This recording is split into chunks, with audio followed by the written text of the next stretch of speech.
রাধে রাধে। তো সকালে ঘুম থেকে উঠে পড়ানো ছিল, তো পড়িয়ে তারপর বেরিয়ে পড়েছিলাম। তো রানাঘাট চলে যাওয়ার পর তারপর যেহেতু আমার ট্রেনটা লেট ছিল, তো তারপর রানাঘাট থেকে ট্রেন ধরে চলে এলাম কল্যাণীতে। তো কল্যাণীতে এসে দেখি প্রচণ্ড ভিড় ছিল, জানি না কেন। তো তারপরে কল্যাণী থেকে চলে গেলাম কল্যাণী সীমান্ত লোকাল ধরার জন্য ৪ নম্বর প্ল্যাটফর্মে। তো গিয়ে দেখি ওখানে স্টেশনটা পুরো ফাঁকাই ছিল। তো তারপরে ফাইনালি ওখান থেকে একটা সময় দাঁড়িয়েছিলাম। আমার একটা বান্ধবী আসার কথা ছিল, ও একটু লেট করছিল। তো ও ফোন করে বলল যে ওরা মানে আসতে একটু লেট হবে। তো সেভাবে আমি দাঁড়িয়েছিলাম অনেকটা টাইম একা। তো বসে বসে আর কি করব, কিছু ফটোস তুললাম ওখানে।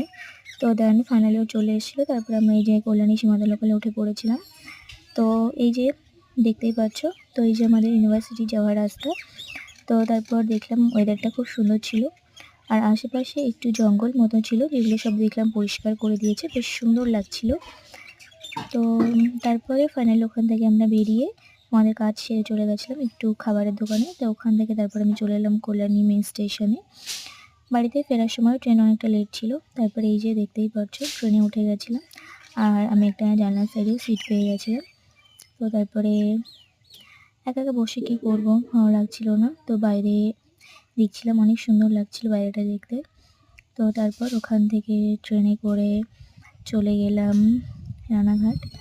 তো রানাঘাট ট্রেনটা আসার পর দেখলাম রানাঘাটে প্রচণ্ড ভিড় ছিল, যেহেতু ট্রেন খুব লেট চলছিল।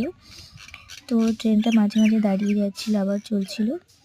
তো তারপর রানাঘাটে অনেকটা টাইম দাঁড়ানোর পর দেখলাম যে ট্রেনটা মাঝে মাঝে দাঁড়িয়ে যাচ্ছে, আবার চলছে, এটাই করছিল। তো তারপর রানাঘাট থেকে আস্তে আস্তে চলে গেলাম। তারপর বগুড়াতে এসে কিছু ফল নিয়ে নিলাম।